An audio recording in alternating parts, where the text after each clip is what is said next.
friends, kembali lagi di aku Ezra Renata dan rekan saya Ivanuladi Fariza. Di sini kita akan membahas mengenai komunikasi efektif terhadap sebuah keluarga. Nah, gimana nih kabar Kak Diva hari ini? Alhamdulillah baik. Gimana kabar Kak Ezra?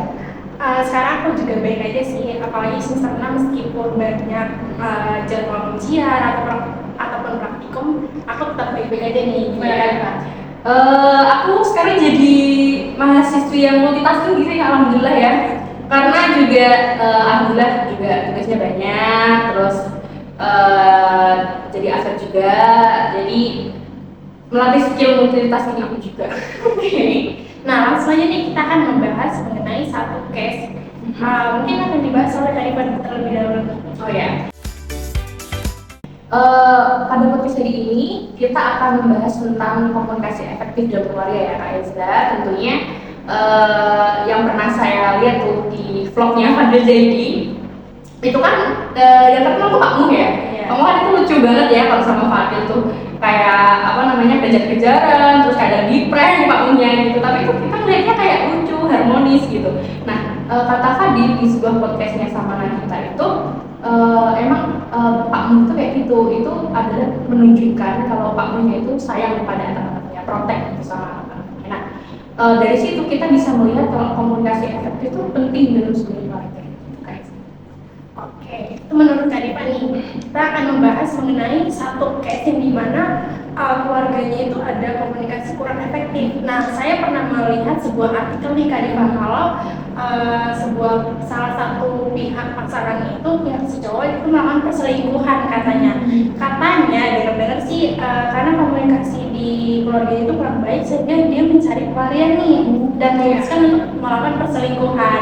Nah, itu kan berarti kita tahu ya, kita bisa belajar dari case tersebut bahwa komunikasi dalam keluarga itu sebenarnya penting meskipun kita sedang dalam situasi ataupun kondisi yang sedang sulit. Nah, menurut Kak Diva nih, apa sih komunikasi yang efektif itu? Oke, menurut aku ya komunikasi efektif itu adalah proses penyampaian informasi atau pesan kita terhadap anggota keluarga kita itu secara efektif dan dua arah ya. Karena kalau kita cuma satu arah, misalnya ngomong apa, aku pingin ini nih, aku pingin cerita nih, tapi kita nggak didengerin, itu namanya nggak komunikasi efektif. Kalau menurut Kak Isa gimana?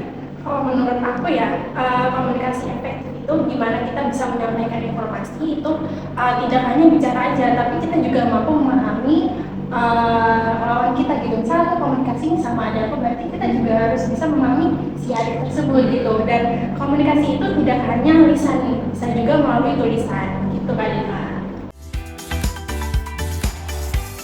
Oke Kak Isya, tadi kan Kak Isya bilang kalau komunikasi itu nggak hanya berbentuk lisan, tapi juga ada tulisan. Saya penasaran nih Kak, ada nggak sih kayak bentuk-bentuk komunikasi efektif di dalam keluarga? Menurut Kak Isya? Oke, bentuk komunikasi efektif dalam keluarga itu ada dua. Yang pertama itu bentuk komunikasi secara verbal, yang dimana kita itu komunikasinya melalui kata-kata, bisa melalui pujian.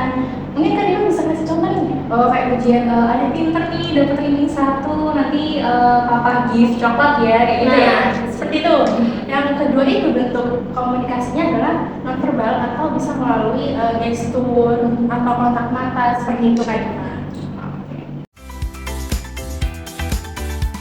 Lalu selain bentuk-bentuk ini tentu saja komunikasi efektif itu dalam keluarga ada tujuannya dong Kak ya? Apa nih Kak?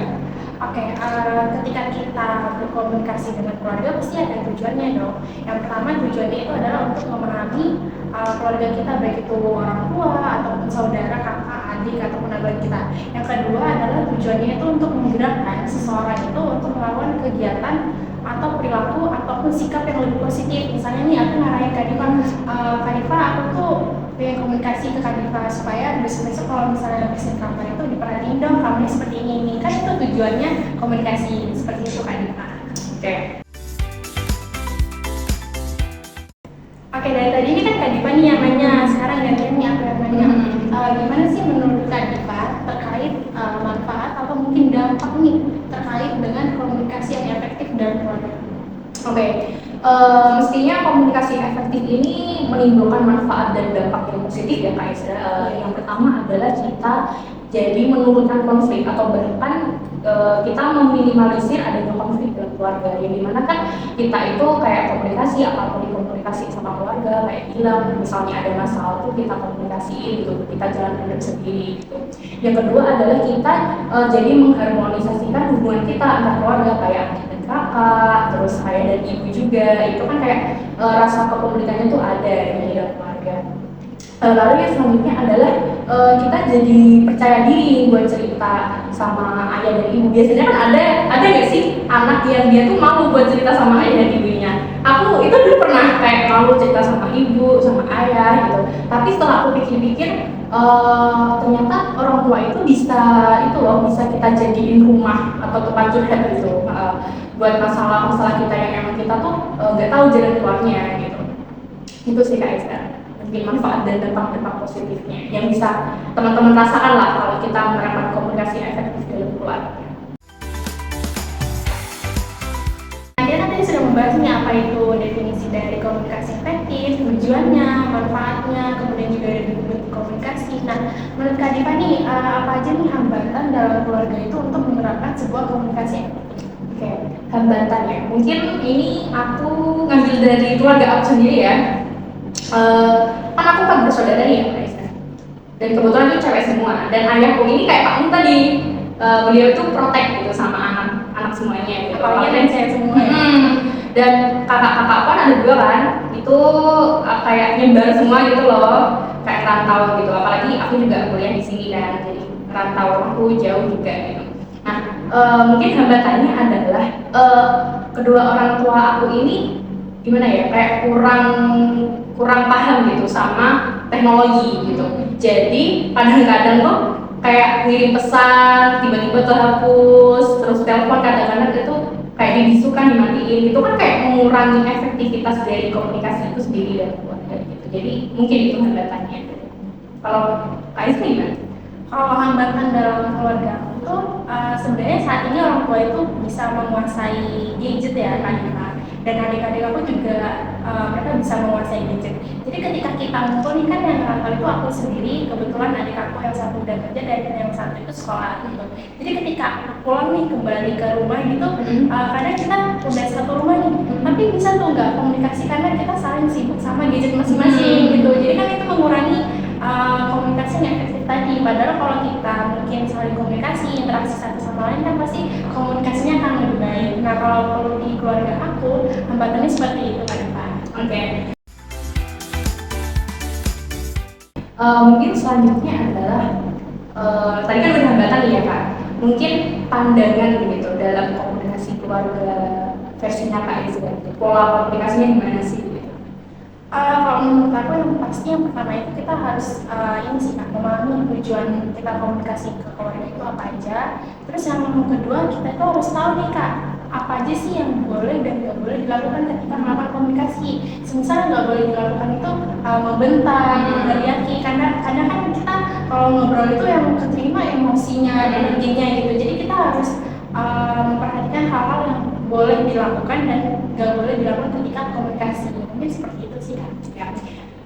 Kalau di aku sendiri, di keluarga aku itu ayah aku sih yang lebih sering kayak ngide, misalnya waktunya sholat Indo gitu, ibuku juga udah makan belum gitu. Itu tuh kayak menumbuhkan rasa cinta kita, rasa keharmonisan kita dalam keluarga itu, sehingga dari komunikasi efektif yang diciptakan sama orang tua saya kepada kakak-kakak saya dan anak-anaknya gitu, itu menumbuhkan keharmonisan juga, biar lebih dekat sama orang tua kita gitu, biar lebih dekat satu sama lain gitu, dan meminimalisir adanya konflik dalam keluarga juga.